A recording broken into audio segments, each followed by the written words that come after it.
just started a lightly modded Vanilla Plus playthrough of Starfield on the Xbox Series X at 60 frames per second, and within the first hour, I was thinking to myself, this is a much better experience than at launch, not quite to the extent of Cyberpunk 2077, which 3 years down the road is a completely different game with the 2.0 patch reworking a lot of the game's mechanics, such as crafting and character building, and the Phantom Liberty offering you a proper storyline if you found the original one to be on rails and stupid. Way back when you weren't even an itch in your daddy's ballsack. We're fucked in the head because my fucked up head is inside it. But I noticed enough small tweaks as well as a few big changes to the game that implored me to make this video, which as you watch it you might think is a little bit contradictory to what I released on May 8th, where I said this game is rotten to its core, but I still stand behind everything I said in that video, and the main analogy or reference to that video was the game's core or base files. Certain things cannot be modded or fixed, like those multiple fade to black cutscenes every time you want to fast travel to a new planet. Or if you do have a primary focus on exploration, those invisible walls when you're on a barren planet will still pop up. Although you have to go out of your way to hunt for those, as I've played about 80 hours of Starfield and haven't seen a single one of those. And I've even set my analog stick to cruise control, running forward for about 15 minutes, never saw one of those. Because that's not really my playstyle or what I think is fun. But if you want to be able to run 7 hours in a straight line, more power to you, and you should be able to do that. Having said that, Starfield is in a way better place now than at launch, and I want to talk about what has made it a better experience for me personally, as well as other Bethesda fans and some newcomers, some people that were on the fence about playing the game at launch and are now really enjoying the game, much like Cyberpunk, is that this game is getting better over time, kind of like a fine wine. It's starting to breathe a little bit. We've had it in the decanter, so to speak. It's aerating, and now it's tasting pretty fucking good, although the grapes that started the whole batch, the foundation, still have a little bit of a sour tartness that will never go away. I really painted a picture for you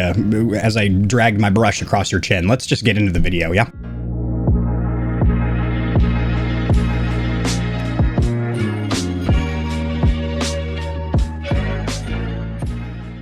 So I want to get the biggest changes right out of the way up front that I think have made the biggest difference, to where you pick up Starfield and you're thinking, whoa, this is better than it was a year ago when I played this turd. The first one is going to be that the frame rate has doubled from 30 to 60 on the consoles. My initial playthrough, I bounced back and forth between a 4090 equipped PC and then an Xbox Series X, although most of my playthrough was on the Xbox Series X, and unfortunately that was that choppy, stuttery ass 30 frames per second, which in my initial review I said absolutely unacceptable. In 2024, these modern 9th generation consoles should absolutely have a 60 FPS mode. I don't care if the resolution's at 480i. We're looking at Wii graphics. There should be a 60 frame per second mode. And I proclaimed with my little, hey, I watch a lot of Digital Foundry brain, it is possible. It's absolutely possible. Fast forward a year and we now have official 60 FPS support from Bethesda. And in my experience, in all of the dungeons and smaller areas, it is solid. It is a rock solid fluid 60 frames per second. Although with the mod stack that I'm running, and probably even without those, when you're in the major cities like Atlantis or even Aquila, there's some major frame rate stutters where it dips down into like the sub 30s. I would still deem it playable, and I kind of push through those stutters. It's only in the major cities when there's a bajillion NPCs jerking each other off on screen. So that right there is huge if you're on the console side of the house, that the frame rate is now at a fluid, smooth 60 frames per second, considering this is a shooting game, just like Fallout 4. You know, it's got RPG mechanics and whatnot, but at its core, you are aiming down sights and blowing faces to smithereens. It's a shooting game with RPG mechanics. But if you don't want to do the shooting thing and you prefer melee, all the melee weapons have gotten a buff or enhancement to damage, which makes melee character builds or that playstyle finally viable, because by the end game, melee weapons were so utterly useless, you might as well be throwing packing peanuts at somebody. That is no longer the case. The next one that sounds like a small tweak, but not really, this is huge, is we now have usable maps. Whenever you're in a major cities, you could get lost really freaking easy. We didn't even have a topographical map. We had the blue dots that look like Assassin's Creed before you unveil the map. And now you actually have useful maps, as well as the fact if you pop open your little scanner overlay, you have way more waypoints. It shows all the shops and vendors and all the waypoints in city, making it much easier to navigate. Next up, it seems like all the NPC faces, the major NPCs you're going to be talking to, receiving quests from, have had some work done to their faces to where they don't have the weird bug eye thing going on as much. Some of the random NPCs just going on throughout their day, if you walk up to them, they're still going to boggle their eyes out of the sockets, but most of them, shop vendors and whatnot, seem a lot more natural. So Bethesda's done some workings to the facial animations, and that was something I noticed within my first hour of playthrough. The next one that is massive is the fact that there is now mod support on the Xbox side of the house, although unlike Fallout 4, it's all one tab called Creation. They don't even call them mods. It's like mod's a dirty word on console or something. They call them creations,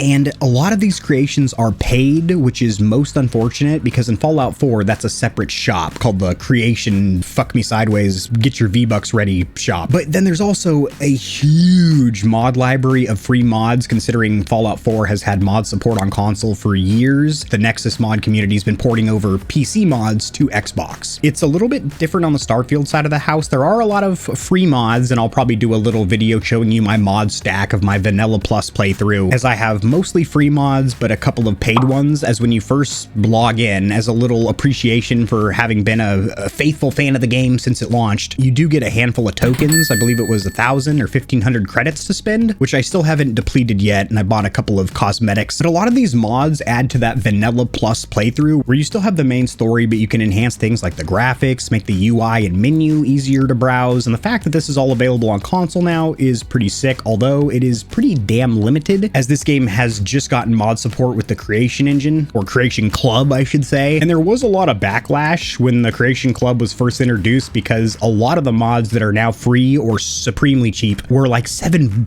real dollars to activate for like additional quests and stuff, expansion, and that's not cool. But that is not the case anymore, and the only mods that I saw that cost a good chunk of change were things that I personally wouldn't add, like new ships and weapons and stuff like that. And the reason I say I wouldn't add them is none of them really looked supremely sick. It's not like dropping in a custom M4 carbine into Fallout 4 or something. These looked kind of dumb. But now that the frame rate has doubled from 30 to 60, there's mod support on the console, although pretty goddamn restricted or limited. And the majority of the NPCs you're going to be talking to throughout the game, getting quests and stuff, don't look like they're a squeezed tube of toothpaste in the facial region anymore. And on top of this, the last little sentiment or tidbit I want to drop here is graphically, the game looked good at launch, but it looks very pretty now. And I do believe the main reason for that being is one free mod I've installed, which removes this stupid color filter that's over the entire game. It's like a analog damage, old film tape haze or something. It ruins the colors of all the cities, all the foliage. Just installing this one mod makes the game look so much better. I've also removed the hit markers and the XP pop-ups and all the stuff that makes it feel like Call of Duty. 718, sit your ass down. To make it a lot more immersive in gunfights, to where it's pretty much just the bullet entering the body. There's not a bunch of crap on screen. And the things that I genuinely liked about Starfield at launch are still there and still good. For example, the shipbuilding and the dogfighting and the flying, although I wish you could take off and land, like you had a procedure where you had to hold down both triggers to fire up the thrusters, and then you balance both analog sticks to get it to lift off or something, rather than just cutscene, literally 3 cutscenes to fast travel. That can't be changed with mods. Another thing, the UI user interface, when you're picking up loot from a corpse, there's no mod on the console side of the house to where you can have the inventory for the container or dead body that you're looting, and then your inventory like Fallout or Skyrim. There is a mod that was available almost at launch on PC on NYXI mods, but that's not available in Creation Engine yet on console. So you still have that really funky, slow to loot system because you have to tab between your inventory and then the ship or container. But it seems like Starfield is on a good path right now, and I had fun with it at launch because the way I wanted to enjoy Starfield